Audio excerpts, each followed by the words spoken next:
Google Volunteer Rid-A-Pest. No bug will survive.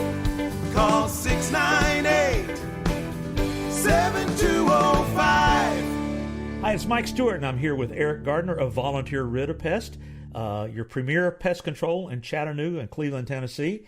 And we've got another great question that Eric's going to give us the answer to. It's, I've heard that moisture under a crawl space is bad. So why is it bad, and what can be done about it? Well, Mike, it is very bad, and here's the reason why. Termites need moisture in order to be able to infest wood. If the wood's at its normal moisture level, it's just too dry. So what they have to do is bring moist dirt from the earth and pack it into the wood they're infesting and feeding on. Now, if there's already excess moisture in the crawl space, they don't have to do that. They can move about a lot more freely and can actually do damage a lot quicker. So that's the first reason. Another reason is wood decay fungus can grow if the wood moisture content is above 15%. So in most crawl spaces, it is above that because the moisture from the soil underneath is contained in that crawl space. It can't get out unless it's got proper ventilation, and most don't. And then the wood decay fungus can grow. And when that happens, the fungus actually feeds on the wood fibers. And over time, it'll weaken the wood to the point where they can collapse. And so that's another big issue. The third is the air quality. Most people don't know this, but when your heat and air system turns on, the place where the filter goes creates suction. And it's designed to recirculate the air in the home.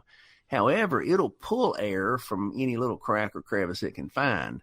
And typically where the pipes and wires come through the floor from the crawl space into the living space and any other little crack around, that air from the crawl space is being drawn into the living space. Along with it, fungal spores, dust, all kinds of things that'll aggravate allergies.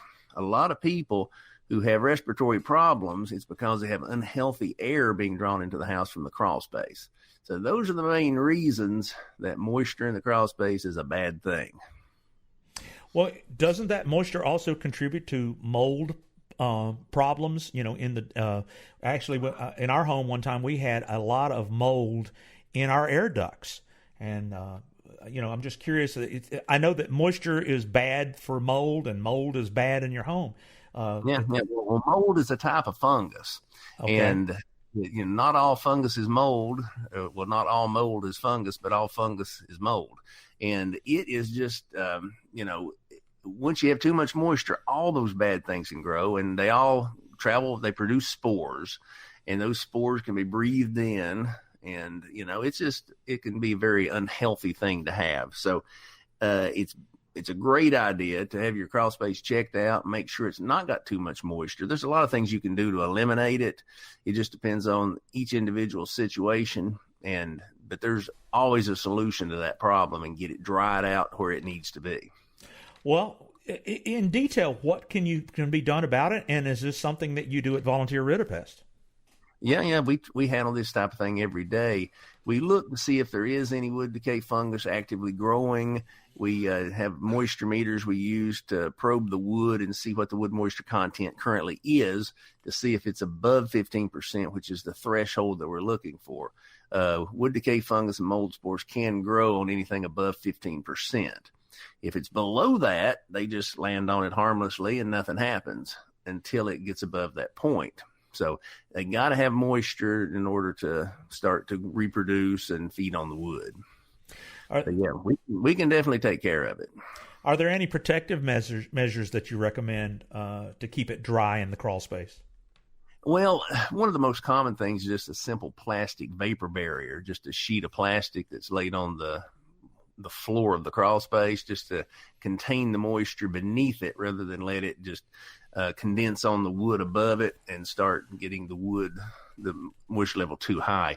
Another thing is add additional foundation vents. Get a little cross ventilation going under there. Air movement carries out a lot of the moisture. In some lower crawl spaces, we have forced air ventilation where we have actual fans mounted on the vents that will exhaust the air from one end of the house and pull fresh air in from the other end, creating cross ventilation.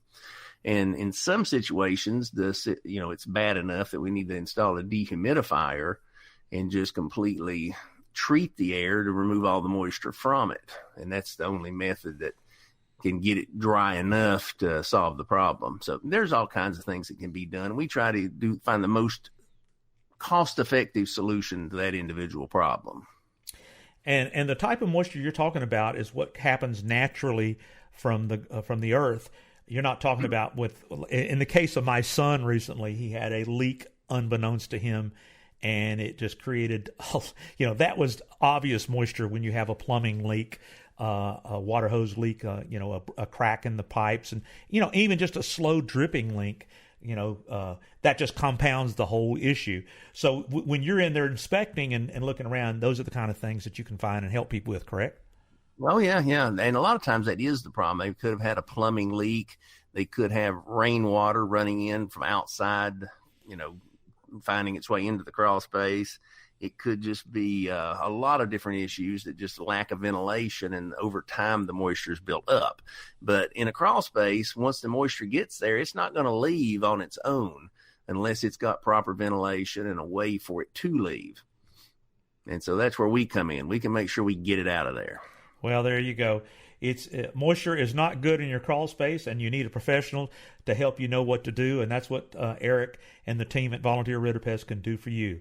So thanks again, Eric, for another great piece of advice. Be sure to tell your friends to subscribe to the Volunteer Rid-A-Pest podcast with Eric Gardner. All you got to do is go into Apple Podcasts, Google Podcasts, Stitcher, or even Spotify, and search Eric Gardner or Volunteer Rid-A-Pest podcast, and go back and listen to the previous episodes. We're here to help, and we want to let you know that when it comes to looking for the pest authority, that is Eric Gardner and Volunteer Rid-A-Pest. Have a great day. Hey, this is Eric Gardner with Volunteer Rid-A-Pest right here in Chattanooga, Tennessee. We've been serving the greater Chattanooga area since 1970, and in those 49 years of doing business, we have developed the most effective treatment strategies in the industry. We're so confident in what we do, we offer a 5-year, 100% money-back guarantee on all termite treatments. That's right, for 5 full years, if you find a termite in your home, we'll come back and retreat the entire home for free, refund 100% of your money, and pay you an additional $250 for your time and trouble. Nobody else in Chattanooga does that, so if you want a termite-free home, call us today at 698-7205. That's Volunteer Rid-A-Pest, the pest authority in Chattanooga. Call 698-7205 or Google Volunteer Rid-A-Pest.